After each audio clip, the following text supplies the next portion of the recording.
ACT testing will be held on February 20th. That means on that day only our juniors are in the building that day. Our freshmen, sophomores, and seniors are not there. And then we set up the best possible testing environment for that day. That runs through the lunch hour, then we get them fed, and then we send them home. So that's February 20th is the ACT test. This week we'll be recognizing our second quarter award recipients. Again, we honor attendance, students of the month.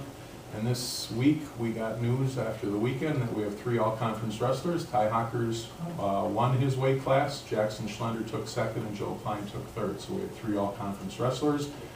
And last but not least, last Friday night, against Eustisford, Sydney Schultz scored her 1,000th point.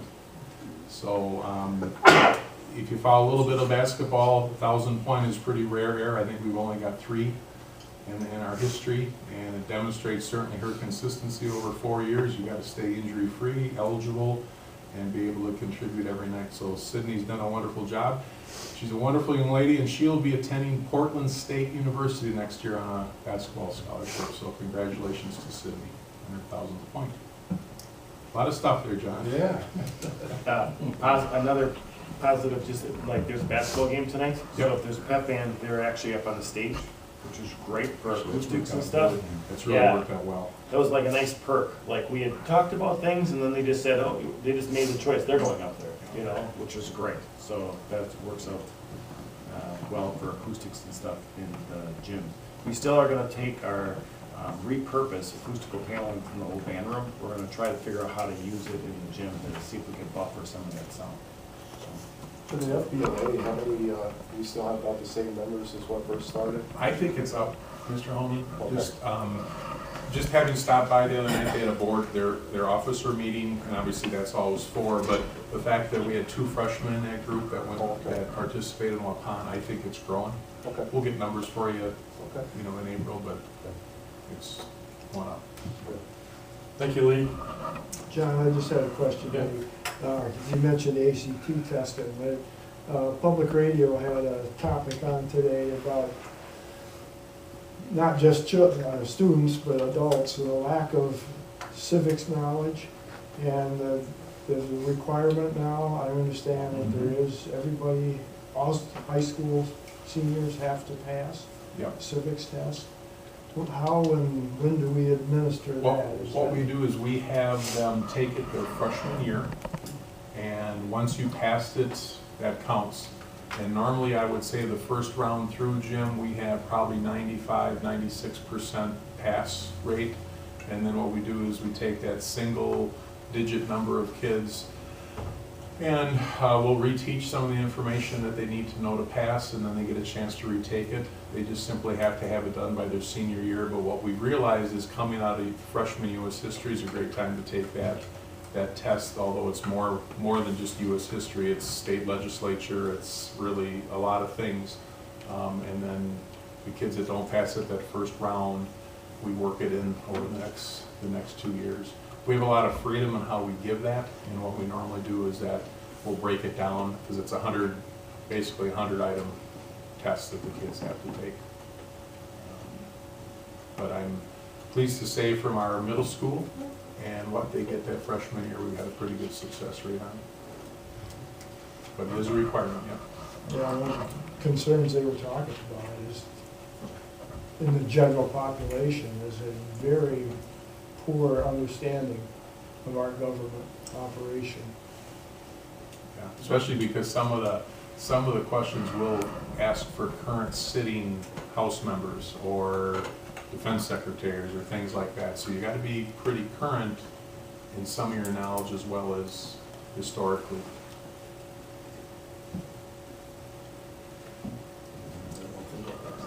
Yeah. You'd have to be pretty current to remember a lot of that. Yeah. That changes by the day. Yeah. Thank you, Lee. Ryan, you have a report for us. Well, he is around the corner. Emailed it out last Friday. There's obviously a lot of language on there.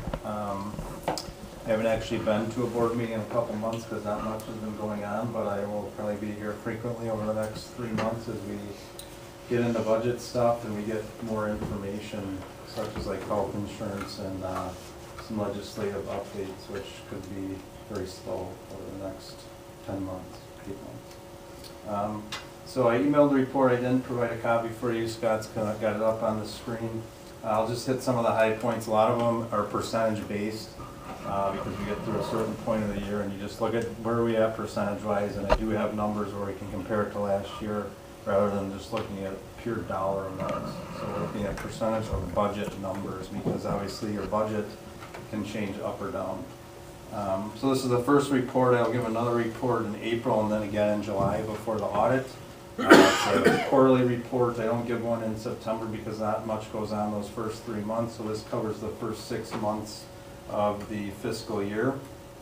It's going to look at the expenditures, actual expenditures versus the budget through December 31st. We're going to look at it on a function-based analysis and then the object-based analysis. The function-based analysis is what you guys approve as a board, where it rolls everything up. The object tightens it up a little further into like salaries and benefits and stuff like that. So the current situation, as of December 31st, the school year based on number of teacher days is roughly 43% complete. 46% of our payrolls for year-round staff have been paid out, and 31% of our payrolls for school year staff have been paid out. So that's our teachers. We've paid 8 of 26 paychecks to this point to our teachers through December 31st. To date, the district has expended 41% of its general operating budget. Last year at this time, the district had spent 39.5% of its budget. So it's within range of last year, and it's within range of where we should be this time of year. The second page of that report breaks the general fund down by the various functions. The undifferentiated curriculum, which is school year instructional staff, that's K through 5 teachers. Business administration is year-round staff. The regular curriculum, that is school year instructional staff, grades 6 through 12. Central services is IT expenses. School building admin are your principals, secretaries, and associate principals. And then there's co-curricular. General administration would be Scott, Janet, and then the board member expenses like legal fees and stuff like that. Vocational curriculum are more of those elective courses like agriculture, business ed, tech ed, insurance payments, and then physical curriculum is Phy-Ed. The other support services, those are our HRA payments and retirement benefits. So that's where the current retirees benefits get coded, and that's where our prepayments that we're making for future retirees goes. We actually will make those payments coming up in June. Actually, we made them in July. So the remaining balance, that $22,000, that's what's left on HRA payments for existing retirees. And then in instructional staff services, part of that is Lee's job is the director of curriculum, that's in there, and then libraries costs are in there. Pupil services is guidance, nursing, and psychology services. Purchased instructional services, you'll say we haven't even spent 1% of that. That is all of your open enrollment costs. So that'll be open enrollment out payments, and those don't actually get recorded until June. So if you look at the far right, those percentages, they're all basically in line with where they should be. Some of them obviously are very high, like our insurance payments. Well, we front load our insurance payments. Our insurance liabilities for business insurance are basically paid in full by the end of February. So that's at 75%. And then the other support services, so HRA payments were already made. Central services, IT expenses, that's a lot of our software and stuff that goes along with that. So those have already been paid as we use those during the year. And then everything else, so the undifferentiated curriculum and the regular curriculum, those are right around 38 to 40%. So those are your teachers. So you can see that they've received roughly 40% of their pay for the year to date. So that all ties out to $4,887,301 we've spent through the first 6 months. So any of these to you appear like they're out of line at all? No, and I'll have some comments later on as we go, but nothing's out of line. I know last year we actually had a lot of unbudgeted stuff that wasn't payroll related, like the buses. We had purchased a truck. We had that early year, special education costs on renovating a room. But we haven't had any of those. Everything that's wasn't in the budget is strictly payroll driven by student needs or building needs. The middle section on there, that is sorted by objects. You'll see salaries, benefits, purchase services. Those are 4K payments that we make to our 4K sites per pupil. Legal services are in there. Any athletic costs, such as officials, go in there. Utilities and maintenance costs, those are all in purchase services. Non-capital objects are basic classroom supplies or textbooks. Capital objects, that is equipment or vehicles. Insurance judgments, that is basically all of our business insurance that we've paid to date. And then other objects is just dues and fees. So again, at the top, the salaries and benefits, you'll see again we're 40 to 42%. So that is in line with where we're at this time of year. Below that is one area that does, at this point in the year anyway, look like it's trending up. So those are the utility costs. They're up $9,400 compared to last year. It's an 8% jump. We budgeted for 5.4% increase. It's too tough to forecast that, especially when you get the cold that we had. If we continue at 8%, it's going to be around $6,500 over budget. So we'll just kind of continue to monitor where we're at there. The cup half full is that includes all utilities related to the referendum too, Yep. and all that extra work. Right.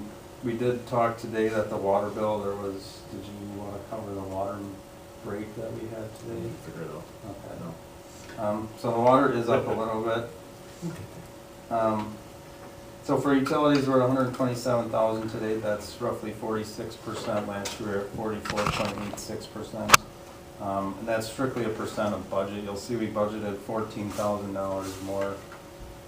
So it's too early to really see where those are going to end up. Page 3, the special ed budget.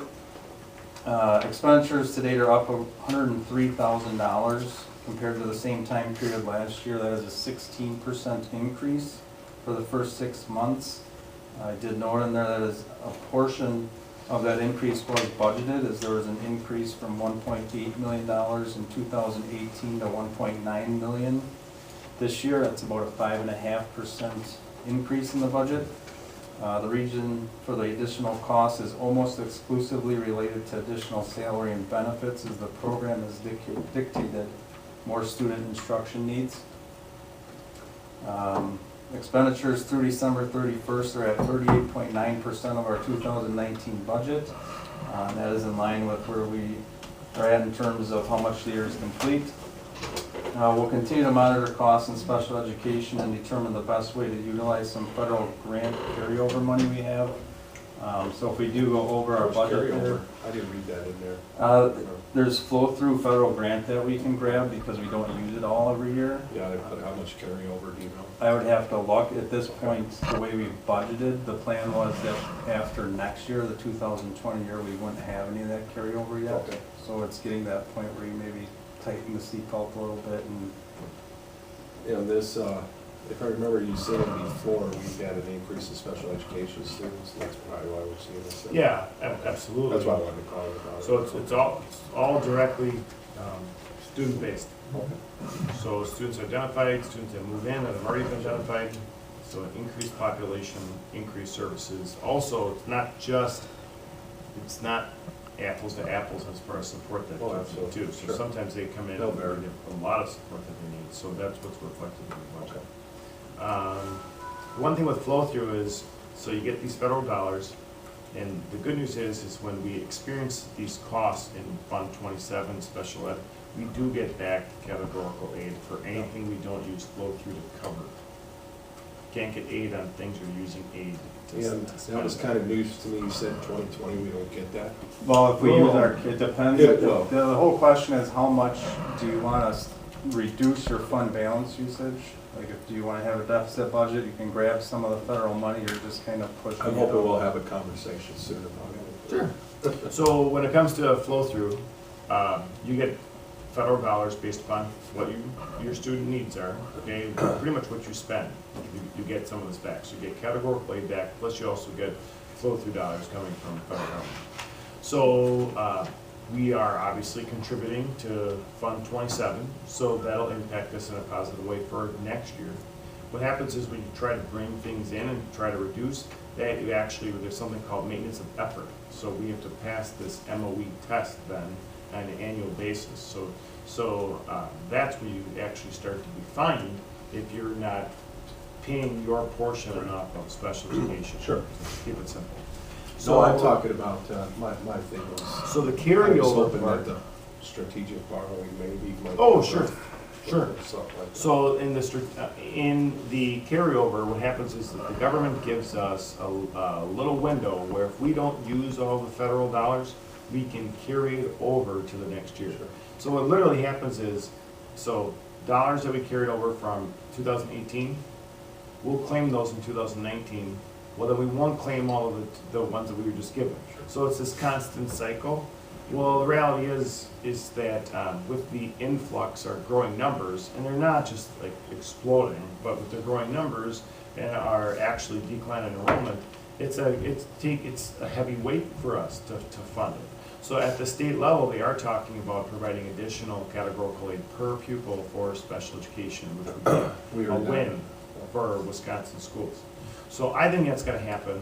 So I think there's a lot of momentum there to do that. So that'll be nice. In the meantime, the carryover, we are using it, plus using our dollars. So we're whittling away at this pot that has been able to kind of grow. So, we don't need it to grow. It's not meant to be that way, but it has. So now, as we start to see it come in and we lose that carryover amount, we're gonna have to talk strategically about the staffing itself. What are we doing, considering we don't have these extra dollars to fund it? There'll be more out of our Fund 10 budget, or Ryan used to fund that. So, wouldn't wanna do that. I would first. wanna use the Fund 10 budget though for the 27. So, well, the good news is if you use your Fund 10 budget, you get more aid back. Well, you get more, So, 1.7% more. You just have to crunch the numbers and see, choose strategically where we can swing. So, but that's great information, so, yeah. The next section just touches on revenues.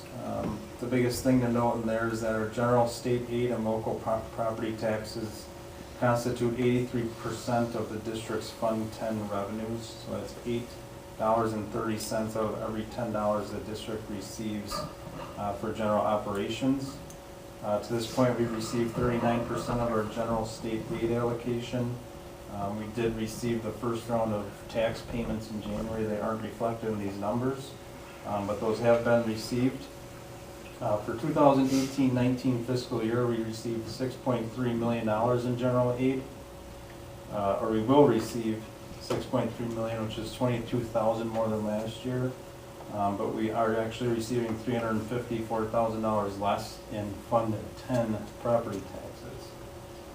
So our revenue in those two areas is less than last year. I think last year that 83% was around 85 or 86%. So that's the revenues. The district has received 20.5% of its budgeted revenues. This is in line with last year's percentage of 20.8. So everything else is, I mean, it's peanuts compared to these big money, but everything else is basically in line. And that's all your fees or basketball game gates or football game gates and stuff like that. Budget revisions. To this point in the year, we do not have any changes that would require a budget revision to be completed in Skyward or with the Department of Public Instruction. If there's a big expense in there or to affect your aid, you can go in and file a budget revision there and then just drop it into Skyward. To this point, the only thing that we've had are these payroll increases, and a lot of them don't have full impact. So when we get to these next sections, there's nothing that we would really do a revision for. But I'll cover some of those increased costs that we had relating to staffing. As far as the summary goes, overall spending is at 41.2% of the Fund 10 budget and 38.9% of Fund 27. Those percentages are in line with where they can be expected at this time of year. They're up slightly compared to last year due to additional hires that were required after budget adoption to meet the district's pupil and building needs. We will continue to be mindful of those increases and factor them in when optional expenses arise for the remainder of the year. As I said, no larger unexpected or unbudgeted increases have occurred outside of staffing. And I guess the best part about it is every increase that we've had has still made it to the board for approval. So nothing has been done, just adding money to the budget. Our 2019 budget was set at a deficit or fund balance use of around $80,000. With the new hires that were not in the budget and the potential for slight increase in utility costs, that deficit may end up around $130,000 to $140,000. There are current savings that we can see in some of our accounts, but there are other accounts that may end up going over that are just going to eat it up. So at this point, we're just still operating that every supply account that we have is going to come in the budget, everything else is going to come in the budget, and right now the only thing that isn't are these increased costs for staffing. We will continue to monitor it, and then we'll have much more data after the third quarter. One thing that I should note on some of these hires that were made, they were early year or mid-year hires, so their impact on this year's budget are smaller compared to next year. Like adding a special ed teacher was a smaller increase for this year, well, no, next year when that individual is on the books for the entire year, assuming the rest of the staffing stays the same, it's a bigger impact going forward. You've increased your roster at this point. So there's some increase there. Like I said, there's been some building increase needs for custodial staff. And we did hire a maintenance person for part 2. We actually have savings there because we budgeted the person at 12 months and they're only going to be here 6 months. Well, next year, those savings will be lost because they will be here the full year.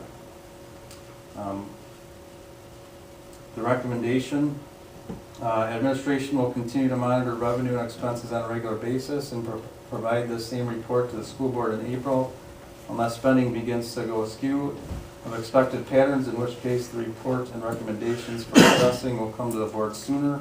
Various other reports may be provided to the board prior to this next quarterly report. And again, we have started creating our 2019-2020 budget. And part of that process is really going through each individual account and seeing what teacher needs are,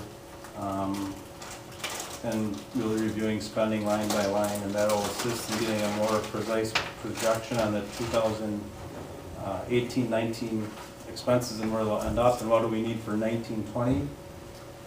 The most difficult thing about 19-20 is you just don't know what you're going to get for revenue.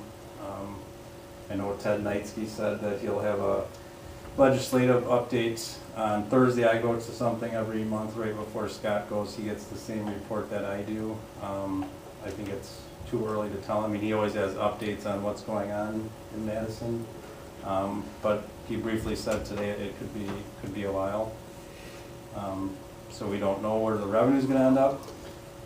Going forward in March, I actually do plan on hoping to have the health insurance rates. Our rep at Associated said that we are part of more of a consortium RFP that went out, and she hopes to have our proposed insurance rates the first week of March.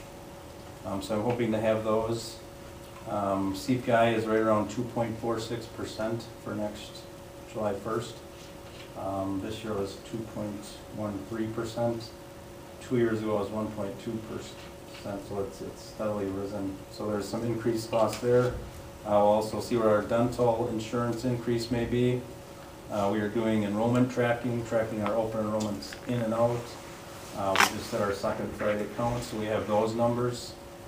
So a lot of that stuff is where we're going to have to do forecasting, and we might be able to plug in numbers of what our per pupil aid might be at. Right now it's $650 a kid.